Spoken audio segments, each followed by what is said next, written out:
Right, EIGRP can distribute the default route. IP default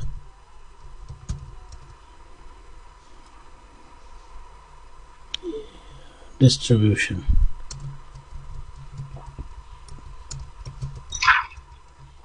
Using EIGRP.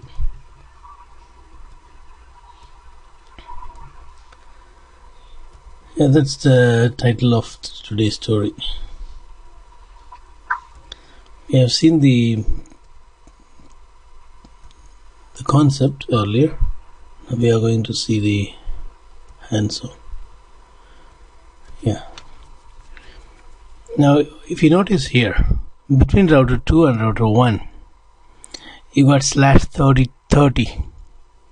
192.10.1/30 If you put /30, there is only two address available, two host address. So the remaining subnets are with ISP. This is ISP's network. 192.200.10.0/24. This is ISP's network, and this is the IP address given to us. This is the subnet between the ISP and our edge. And just to simulate the internet, I have these three networks.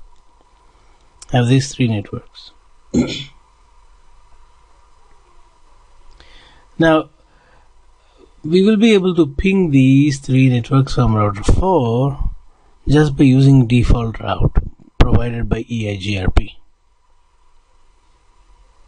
We can reach by using default route. But when you reach R1 should reply back. For R1 to reply, R1 should know the source address. What is the source address? 10.32, 10.34. It's a private network. Will R1 know about private network? No. There are two ways you can solve this problem. Either you write a default route pointing towards R2, which is not really practical in the real world. But here, to finish this lab, we can write a default route for the response packet. For R1 to reply back, you can write either a static route reaching 10 network or a default route. Or you can do natting here.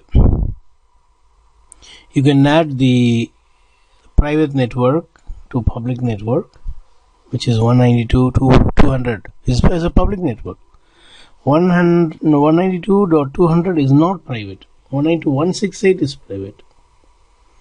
So we can translate from the private to public so that the response can come back. Any one we have to do. Either you need to do natting on R2, or we need to have a default route for the return traffic, or a static route for the return traffic written on R1. Let us now first solve this problem. Which problem? The return traffic problem. Either you write a default route on R1, I said, or you do natting here. But I do not want to get into natting and confuse you, because some of you may not know natting properly. Let us now focus only on the EIGRP problem. We are trying to understand EIGRP default network, so let's not focus on natting. To keep things simple, I'll go to router 1 and write a default route for the return traffic. IP route, any network, any subnet mask, just send it back via G00. This is just for a return traffic. This is not considered in our lab. Just to simulate the real world scenario, we are trying to do this. In the real world, we don't need to do this. Fine. What are the other things? Let us configure R1.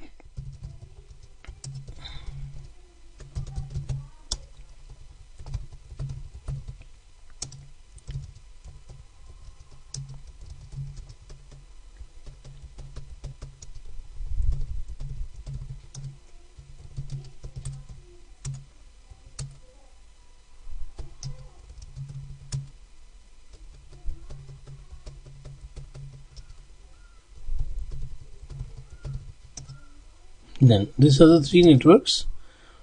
Like Yahoo, Google, Facebook, we have 3 networks: 111, 1111, 1112.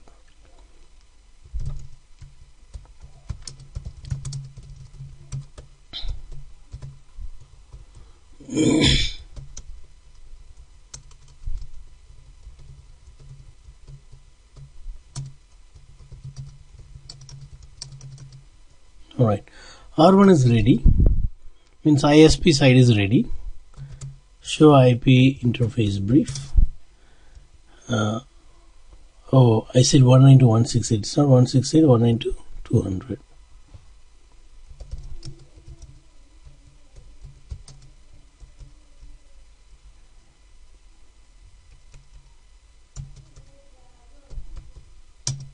Done.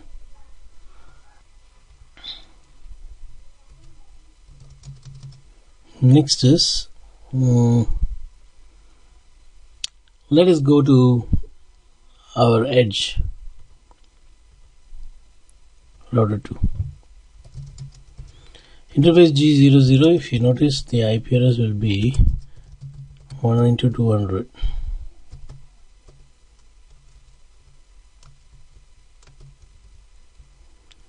.2 252 I am typing because it's /30. Now I should be pinging that address on the ISP side, 192.160 and on 200 10.1.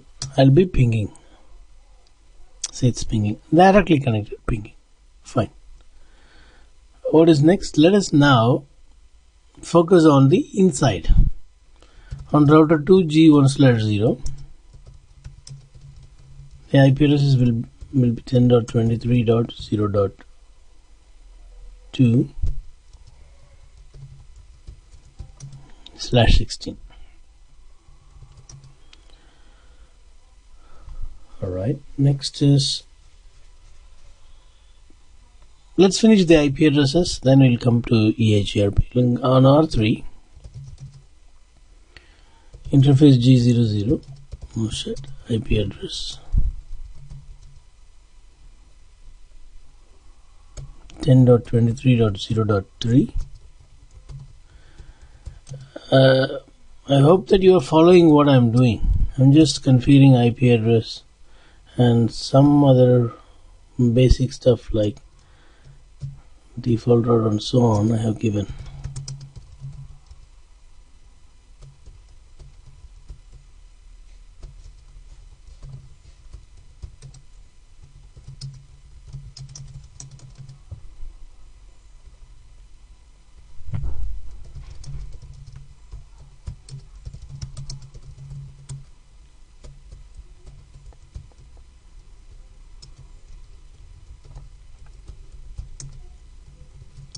Alright,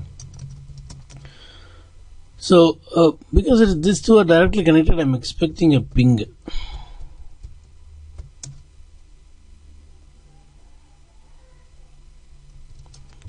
Likewise, router 3 and router 2 should ping because they are directly connected, no?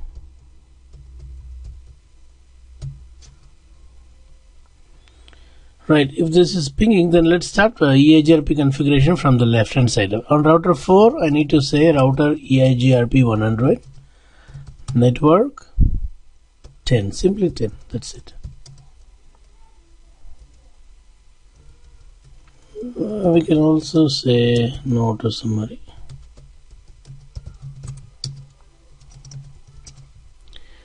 Next, on router 3, router EIGRP 10, now 100, network 10, no auto summary.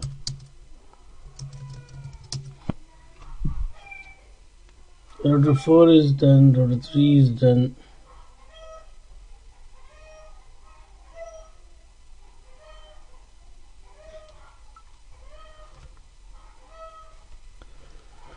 Let's move on to router 2.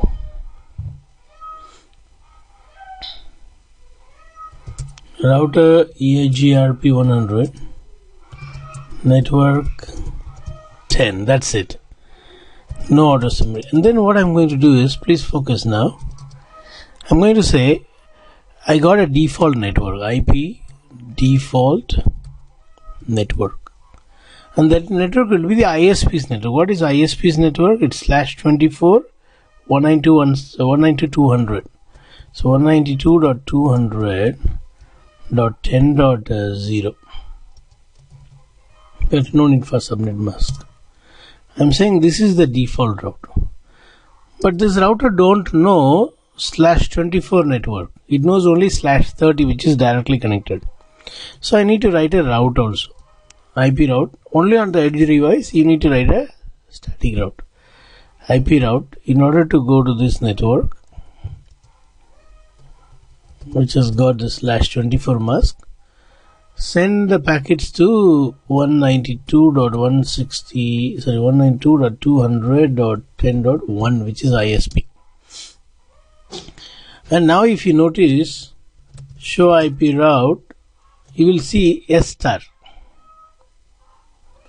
It shows the S star. The reason is we have given this network as a default network.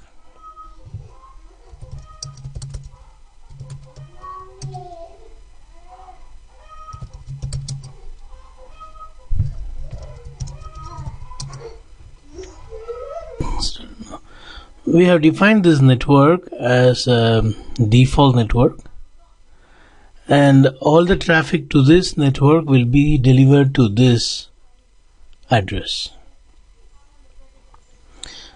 That's why you got S star. It is not it's not having 0000.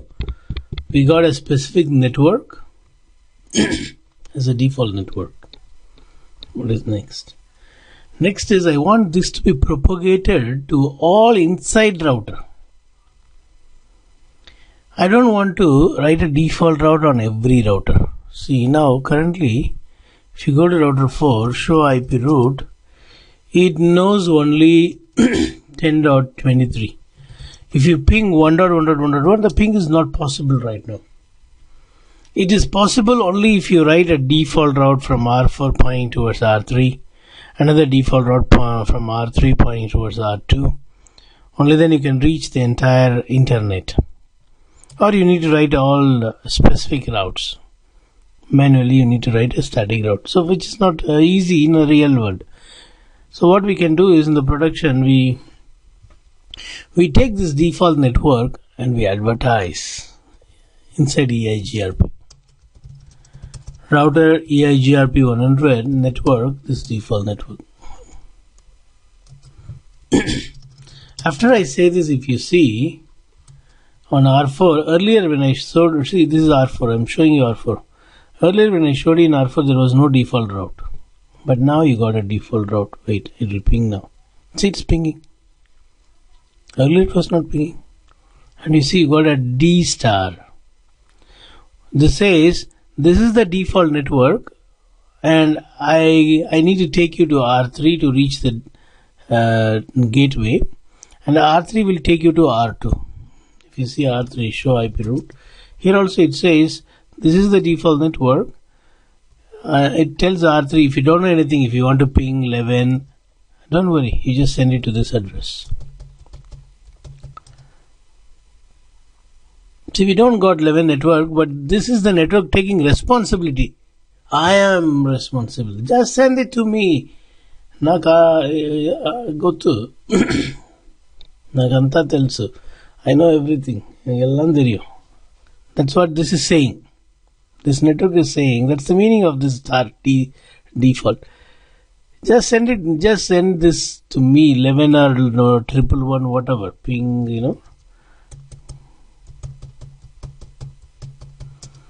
You can ping. Though you don't got net route information, you can ping. So the packet goes to R2, and R2 has got a static route. It takes there. And for the return traffic, we got a default route. Yeah? So it reduces the work.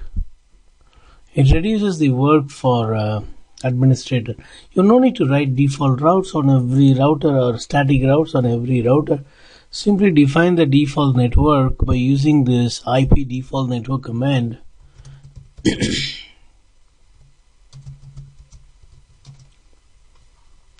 By using this IP default network command, first you define and then you write a static route to reach that network, and then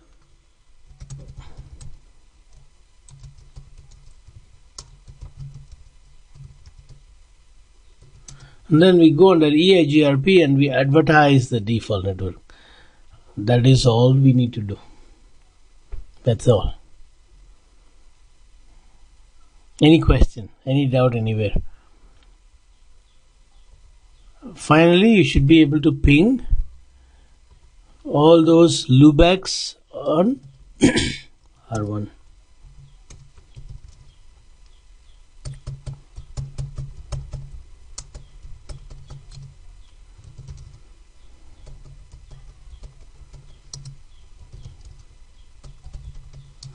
If I add one new network in R1, that also I should ping. I am adding a new network. IP address, interface loopback 3, IP address 133.133.133.133. See, it's a new network coming in the internet. Even that also you can ping now from R1. Oh, what I did from R4, sorry. I added in the right place. R1 is the internet. New network is added, but you see on the customer side there is no change needed. Customer can reach. You can ping. You can add any new network and you will be able to ping from the customer's network without any problem. Hope you understand how IP default network distributed using EIGRP.